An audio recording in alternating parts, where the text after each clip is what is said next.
Bismillahirrahmanirrahim. Assalamu alaikum. My name is Ahmed Nadeem and I am your teacher for statistics. Chapter number 12 estimation हम start कर चुके हैं और last lecture में हमने कुछ इंपॉर्टेंट टर्म्स को अंडरस्टैंड किया था। आज उन्हीं टर्म्स को आगे लेके चलेंगे और एक न्यूमेरिकल एग्जांपल के थ्रू उन टर्म्स को अंडरस्टैंड करेंगे। तो चलिए बोर्ड की तरफ और अपने कॉन्सेप्ट्स को कंप्लीट करते हैं। लास्ट लेक्चर में हमने एंडिंग की थी पॉइंट एस्टिमेशन के हवाले से। आपको याद होगा कि मैंने बताया था आपको कि स्टैटिस्टिकल एस्टिमेशन की दो मेन टाइप्स हैं, एक है पॉइंट एस्टिमेशन और दूसरी है इंटरवल एस्टिमेशन। पॉइंट एस्टिमेशन में हमने ये अंदाजा लगाया था, एक ये जजमेंट की थी कि हम एक सिंगल वैल्यू ऑब्टेन करते हैं बाय एस्टिमेटर। ठीक है, यानी एक फॉर्मूले के थ्रू हम एक सिंगल वैल्यू को ऑब्टेन करते हैं। तो उस प्रोसीजर में हम जब कंप्लीशन की तरफ जाते हैं तो पूरा का पूरा प्रोसीजर जो है वो पॉइंट एस्टिमेशन कहलाता है, क्योंकि उसमें सिंगल वैल्यू आ रही होती है। अब सिंगल वैल्यू के हवाले से ये भी हमने लास्ट लेक्चर में डिस्कस किया था कि सिंगल वैल्यूज बहुत से फॉर्मूला से हम ऑब्टेन कर सकते हैं। आज हम एक एग्जांपल के थ्रू उसको अंडरस्टैंड करेंगे। A random sample selected from the normal population with mean mu। याद रखना है आपने कुछ इंपॉर्टेंट टर्म्स को कि पॉपुलेशन का मीन म्यू है और उसका वेरिएंस सिग्मा स्क्वायर है।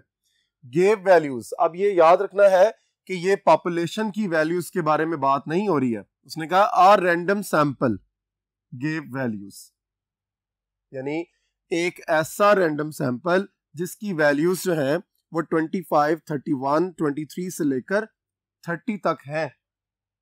किस पॉपुलेशन से लिया गया है? जिसका मीन जो है म्यू है और उसका वेरिएंस सिग्मा स्क्वायर है। अब इस पर्टिकुलर क्वेश्चन में हमने करना क्या है, हमने क्वेश्चन इसको कंप्लीट जब करेंगे तो find point estimates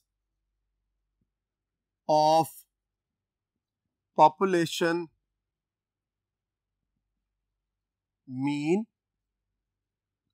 and variance, यानी पॉपुलेशन मीन और वेरिएंस के आपने पॉइंट एस्टिमेट्स को कैलकुलेट करना है। सो इसका मतलब ये हुआ कि आपके माइंड के अंदर ये होना चाहिए कि जब हम पॉइंट एस्टिमेशन करते हैं तो एक एस्टिमेटर के थ्रू हम कैलकुलेट करते हैं।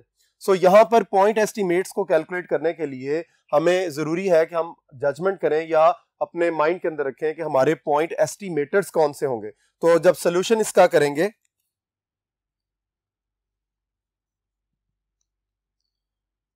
तो यहां पर हम सबसे पहले स्टार्ट करेंगे पॉइंट एस्टिमेटर फॉर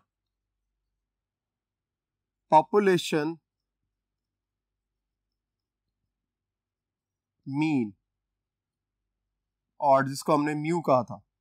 क्योंकि अगर पॉइंट एस्टिमेट्स निकालने हैं तो फिर ऑब्वियसली आपके माइंड के अंदर जो है वो पॉइंट एस्टिमेटर होना चाहिए, क्योंकि एस्टिमेटर वो रास्ता है, वो फॉर्मूला है जिसके थ्रू आप एस्टिमेट्स को कैलकुलेट करते हैं। So point estimator for population mean mu is x bar that is equals to sigma x over n। कुछ स्टूडेंट्स इसको इस अंदाज में भी याद कर लेते हैं, वो ये समझते हैं कि ये पूरा ही पॉइंट एस्टिमेटर है, हालांकि ऐसा नहीं है। पॉइंट एस्टिमेटर जो है वो सिर्फ x बार है।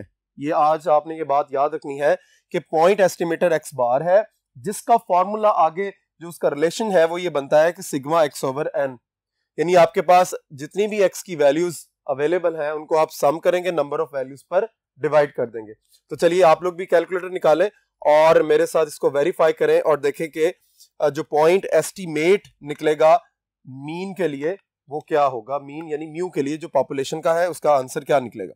हमारे पास वैल्यूज अवेलेबल है 25 plus 31 plus 23 plus 26 plus 35 plus 32 plus 40 plus 20 plus 28 plus 30।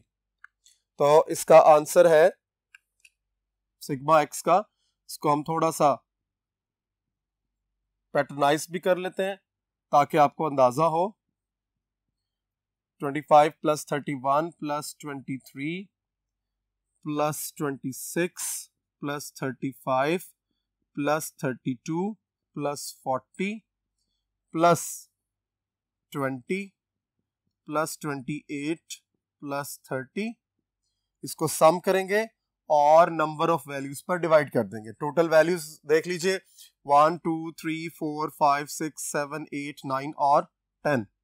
Total values है हमारे पास 10।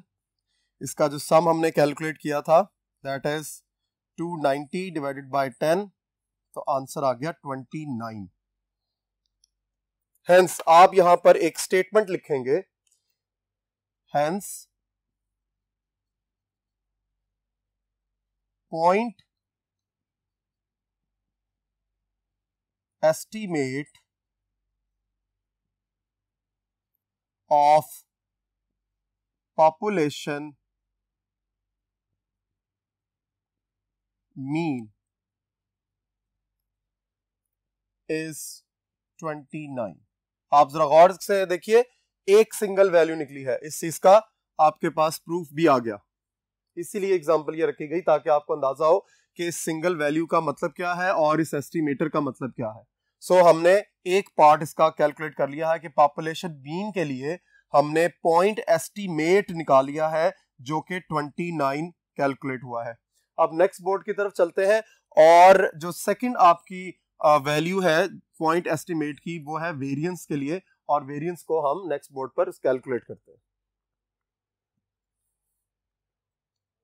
जी, एस्टिमेट फॉर पॉपुलेशन वेरिएंस याद रखना है आपने कि estimate for population variance is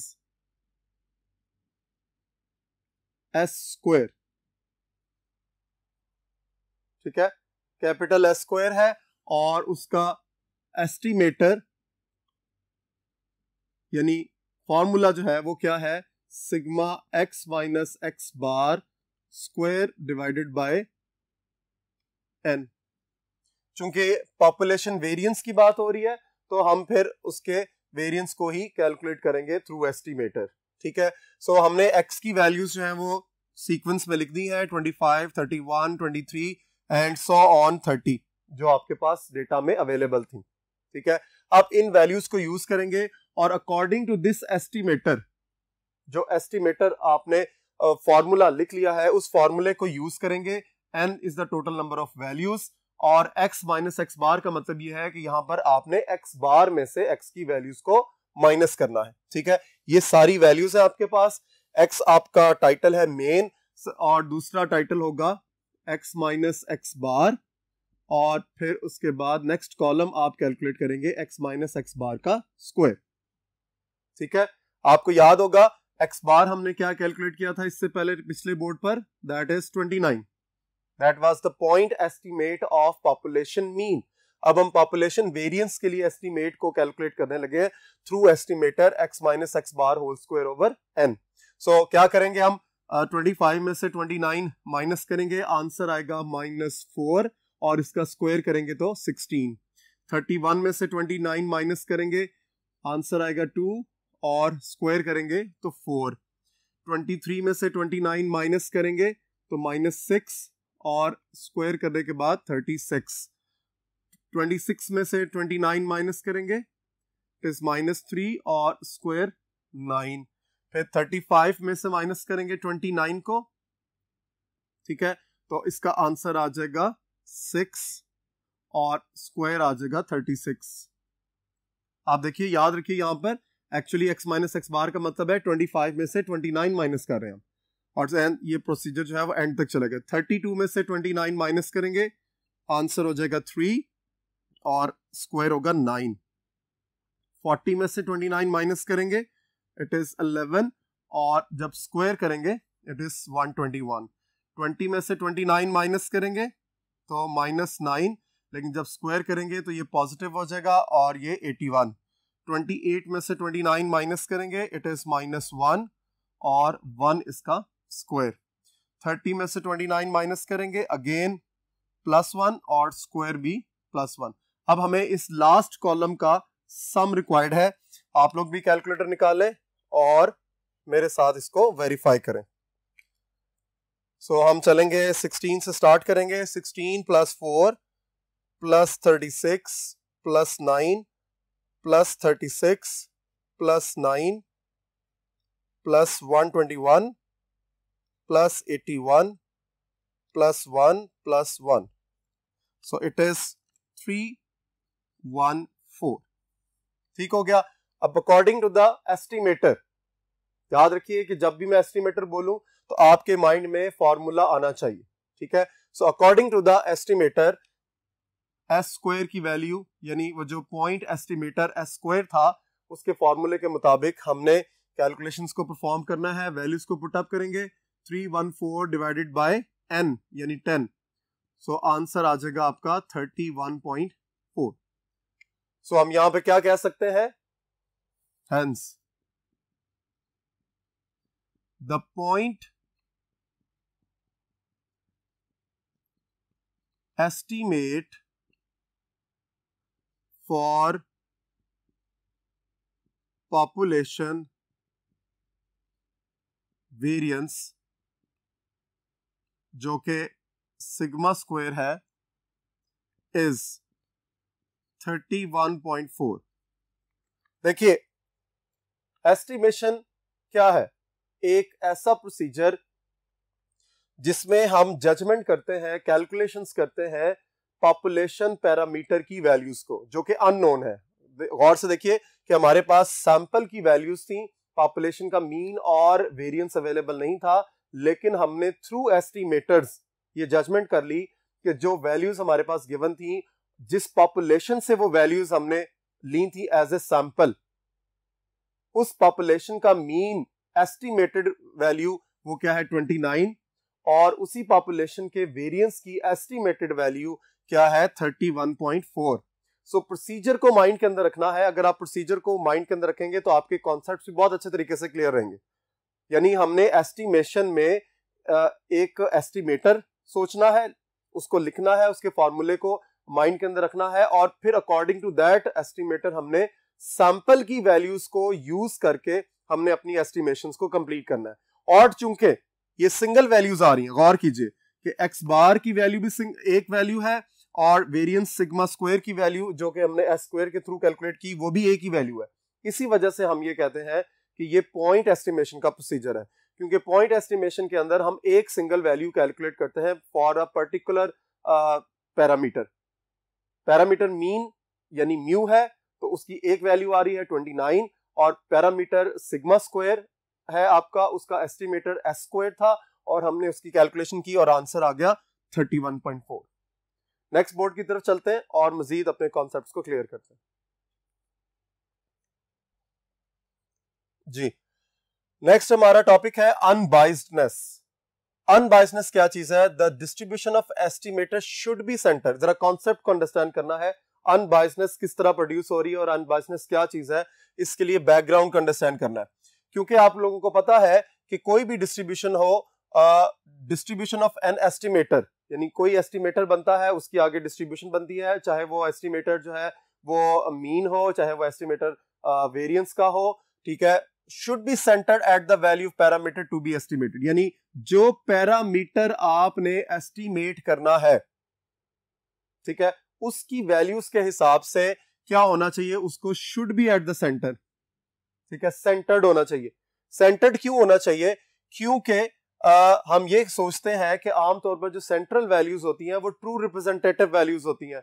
measures of central tendency में हमने ये चीज बहुत अच्छे तरीके से क्लियर की थी कि डेटा के सेंटर में जितनी भी वैल्यूज आती हैं वो ऑलमोस्ट उसका डिस्टेंस अगर सारी वैल्यू से सेम होता है तो फिर वो ट्रू रिप्रेजेंटेटिव होती है। उसको एनालिसिस के लिए फर्दर हम उसको इस्तेमाल कर सकते हैं। So a reasonable requirement for an estimator may be, देखिए, expected value of theta, theta जो है वो क्या है, पॉपुलेशन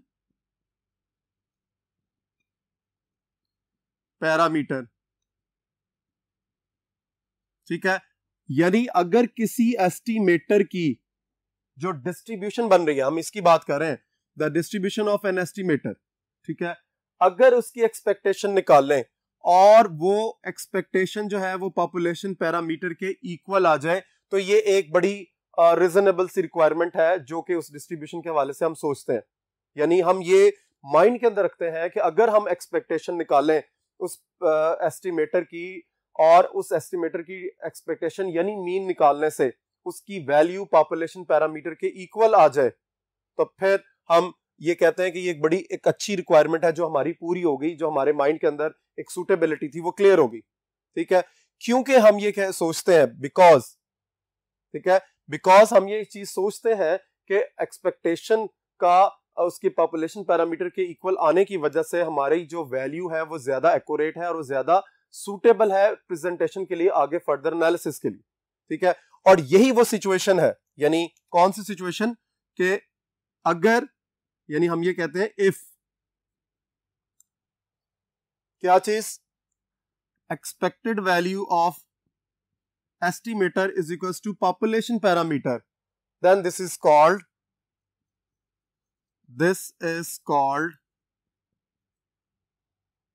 अनबाइस्डनेस।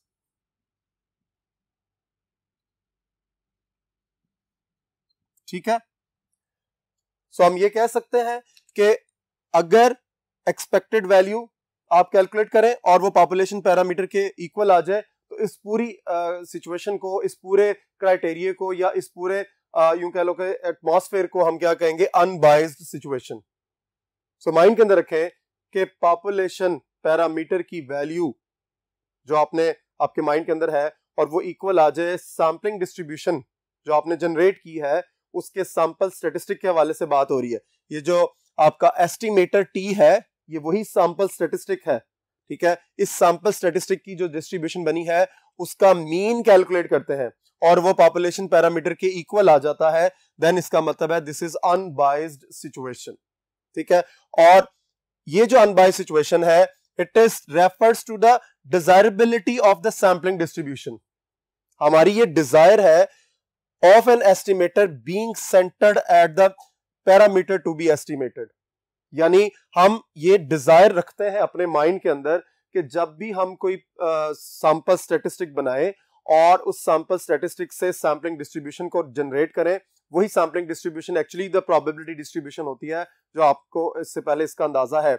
तो फिर हमारे डिजायर ये होती है कि उस सैम्पलिंग डिस्ट्रीब्यूशन का जो मीन है यानी उसकी जो एक्सपेक्टेशन है वो पॉपुलेशन पैरामीटर के इक्वल आनी चाहिए। यानी अगर हम इस टी को मीन के तौर पर कंसिडर कर रहे हैं तो इसका मतलब ये है कि वो पॉपुलेशन मीन के इक्वल होगी। अगर हम इस टी को वेरिएंस के तौर पर कंसिडर कर रहे हैं तो expectation of variance of a sampling distribution must be equal to the population variance, और अगर वो वेरिएंस इक्वल आ जाता है पॉपुलेशन के हवाले से तो इस सिचुएशन को हम क्या कहेंगे, अनबाइस्ड सिचुएशन। वापस पॉइंट नंबर 1 की तरफ चलते हैं और अनबाइस्डनेस को मजीद अंडरस्टैंड करते हैं।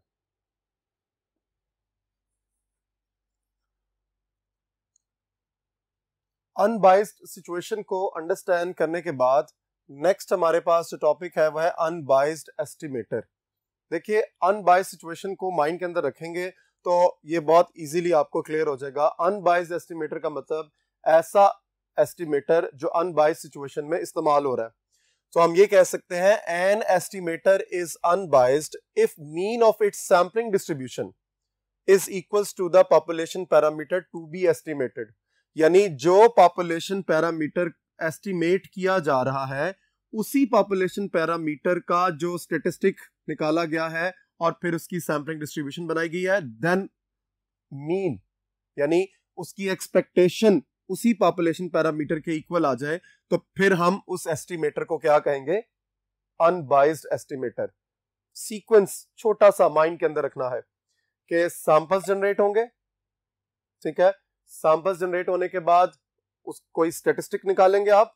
वो स्टैटिस्टिक जो है वो कोई भी हो सकता है, वो मीन हो सकता है, वो प्रोपोर्शन हो सकता है, वो वेरिएंस हो सकता है। ठीक है, अगर उस पर्टिकुलर स्टैटिस्टिक की एक्सपेक्टेशन, देखिए मैं किसी भी पर्टिकुलर फॉर्मूले की बात नहीं कर रहा, मैं इन जनरल बात कर रहा हूं कि अगर आप किसी पर्टिकुलर सिचुएशन में सैंपल्स को ड्रॉ करने के बाद कोई सैंपल स्टैटिस्टिक निकालते हैं, ऑब्वियसली किसी फॉर्मूले के थ्रू वैल्यूज निकालेंगे, उसकी सैम्पलिंग डिस्ट्रीब्यूशन बनाएंगे, जो कि लास्ट चैप्टर में आप ऑलरेडी कर चुके हैं। तो फिर उस सैम्पलिंग डिस्ट्रीब्यूशन का जो मीन है, यानी उसकी जो एक्सपेक्टेशन है, अगर पॉपुलेशन के पैरामीटर के इक्वल आ जाए, तो फिर इसका मतलब ये होगा वो एस्टिमेटर या वो जो स्टैटिस्टिक है जिसको एस्टिमेटर हम कह रहे हैं, वो एस्टिमेटर अनबाइज्ड एस्टिमेटर कहलाएगा। सो आप ये भी कह सकते हो कि अगर आप मीन को एस्टिमेट करना चाह रहे हो पॉपुलेशन के, तो फिर सैंपल स्टैटिस्टिक या सैंपल एस्टिमेटर होगा वो एक्स बार होगा। अगर एक्स बार की एक्सपेक्टेशन लेने से पॉपुलेशन मीन म्यू की वैल्यू आ जाए, तो फिर एक्स बार को हम क्या कहेंगे, अनबाइज्ड एस्टिमेटर। यहां पर जनरलाइज्ड वे में कहा गया है कि एक्सपेक्टेड वैल्यू ऑफ टी, अब ये टी याद रखना है, ये सैंपल से आ रहा है, इसको हम कहते हैं सैंपल स्टैटिस्टिक, या हम इसको एस्टिमेटर भी कहेंगे, क्योंकि एस्टिमेटर को ऑलरेडी हम जज कर चुके हैं कि ये क्या चीज है, एक फॉर्मूला है, और स्टैटिस्टिक भी एक फॉर्मूला है। ठीक है, सो ये एस्टिमेटर अगर इसकी एक्सपेक्टेशन ले और वो पॉपुलेशन पैरामीटर के इक्वल आ जाए, तो फिर ये जो टी है, टी इज अनबाइज्ड। हम यहां पे क्या लिखेंगे, T is unbiased estimator of theta. अब टी की जगह पर फर्ज कर लें मैं एक्स बार लिख देता हूं, तो फिर थीटा की जगह पर क्या होगा, मीन म्यू। ठीक है, पॉपुलेशन के हवाले से अगर यहां पर टी की जगह पर मैं फॉर एग्जांपल एस स्क्वायर लिख देता हूं, या कोई भी आपके पास वेरिएंस की वैल्यू हो सकती है, तो यहां थीटा की जगह पर क्या होगा, सिग्मा स्क्वायर। ठीक है, सो टी अनबाइज्ड कब होगा, जब इसकी एक्सपेक्टेशन पॉपुलेशन पैरामीटर के इक्वल आ जाए। ठीक है, और ये भी बात माइंड के अंदर रखने वाली है कि टी एक ऐसा एस्टिमेटर है कि जो कि सैंपल्स की वैल्यूज के साथ एग्जिस्ट कर रहा है, यानी सैंपल्स को ड्रॉ करने के बाद सैंपल वैल्यू से हमने इसको जनरेट किया है। ये ऐसे ही डायरेक्टली किसी आपके पास रैंडम वैल्यू से नहीं आ रहा। ये सिंपल रैंडम सैम्पलिंग की टेक्निक में हमने पढ़ा है कि विद रिप्लेसमेंट या विदाउट रिप्लेसमेंट के थ्रू हम सैंपल्स को जनरेट करते हैं, उन सैंपल्स की वैल्यूज को कंसिडर करते हुए हमने ये टी को देखा है। सो टी क्या है, उन सैंपल से जो वैल्यू आ रही है और उन वैल्यू से जो डिस्ट्रीब्यूशन बन रही है, जिसको हमने प्रोबेबिलिटी डिस्ट्रीब्यूशन कहा था, उस डिस्ट्रीब्यूशन की एक्सपेक्टेशन। ठीक है, उस डिस्ट्रीब्यूशन का मीन, जिसको हमने एक्सपेक्टेड वैल्यू ऑफ टी कहा है। सो बहुत इंपॉर्टेंट कॉन्सेप्ट है, क्योंकि इसने आगे न्यूमेरिकल क्वेश्चन के अंदर इस्तेमाल होना है, तो इसलिए बिल्कुल क्लियरली माइंड के अंदर रखें। ठीक है, सो अब ये भी कह सकते हैं फिर, अगर सिचुएशन ये हो जाए, इफ हम चेंज कर दें, हम ये कहें कि expected value of estimator is not equals to theta. अगर एक्सपेक्टेड वैल्यू उस जो स्टैटिस्टिक आपने या एस्टिमेटर जो कैलकुलेट किया है, उसकी वैल्यू पॉपुलेशन पैरामीटर के इक्वल ना आए, तो फिर हम क्या कहेंगे, अगर ये वाली सिचुएशन हो जाए, तो फिर हम ये कहेंगे देन टी जो एस्टिमेटर है is biased estimator of theta. यानी अगर एक्सपेक्टेशन इक्वल नहीं है, तो फिर जो एस्टिमेटर है वो बाइज्ड हो जाएगा। ठीक है, अब बाइस को हमने चैप्टर नंबर 11 सैम्पलिंग टेक्निक्स के अंदर अंडरस्टैंड किया था, और वो बाइस क्या चीज थी, expected value of estimator minus population parameter. ठीक है, और इसको हमने अंडरस्टैंड करना है, this is actually the amount of बाइस। ठीक है, यानी जब आप एक्सपेक्टेड वैल्यू जो एस्टिमेटर की आपने कैलकुलेट की है, उसमें से पॉपुलेशन पैरामीटर की वैल्यू को माइनस कर दें और कोई आंसर एग्जिस्ट कर जाए। ठीक है, कोई आंसर आपके पास कैलकुलेट हो जाए, तो फिर उसको हम क्या कहेंगे, अमाउंट ऑफ बाइस। फर्ज कर लें इसका आंसर 0 आ जाए, तो वो सिचुएशन क्या होगी, थोड़ा गौर करना है आपने ये बड़ा इंपॉर्टेंट कॉन्सेप्ट है कि अगर बायस इज जीरो, ये इसमें एमसीक्यू भी एक जनरेट हो जाता है, if bias is zero then फिर क्या होगा, यहां पे आप लिखें इफ हमें किसी कैलकुलेशन से पता चला कि बायस जो है उसकी वैल्यू जीरो है, तो यहां से क्या रिजल्ट हम ऑब्टेन कर सकते हैं, या किसकी तरफ इशारा हो रहा है कि अगर बायस की वैल्यू जीरो है देन वी कैन से, हम क्या चीज कह सकते हैं, expected value of t and theta both are equal. और वो इक्वल की कंडीशन क्या थी, जरा गौर से देखिए दिस वन, कि अगर ये इक्वालिटी है तो इसका मतलब टी इज अनबाइज्ड, यानी आप वहां से भी इसको जजमेंट कर सकते हैं, और या इसको याद कर लीजिए, या अगर आप यहां से बायस के हवाले से देख रहे हैं तो तब भी ये चीज क्लियर हो जाती है, क्योंकि अगर दोनों इक्वल है, एक्सपेक्टेड वैल्यू ऑफ टी फर्ज कर ले 5 है और पैरा थीटा की वैल्यू भी 5 है, तो 5 होने का मतलब है ये सिचुएशन एग्जिस्ट कर गई है, और इसका मतलब है कि T is unbiased estimator for theta. So अगर यहां पर भी 5 है, यहां पर भी 5 है, 5 - 5 इज 0। आपको किसी और एंगल से भी इसको अंडरस्टैंड करना है कि बायस की वैल्यू 0 होने का मतलब ये है कि हमने जो पैरामीटर एस्टिमेट कर रहे हैं जिसकी वैल्यू को, उसके लिए जो हमने एस्टिमेटर रखा है वो अनबाइज्ड है। सो अनबाइज्ड एस्टिमेटर की वजह से बायस का आंसर क्या आता है, 0 आता है। होप आज का लेक्चर आपको यहां पर अच्छे तरीके से क्लियर हो गया होगा। इन कॉन्सेप्ट्स को मजीद इन्हांस करें, और फर्दर हमने इसको चूंकि न्यूमेरिकल क्वेश्चन के अंदर इस्तेमाल करना है तो इसको अच्छे तरीके से घर में प्रैक्टिस करें। इंशाल्लाह नेक्स्ट लेक्चर में मुलाकात होगी। अल्लाह हाफिज।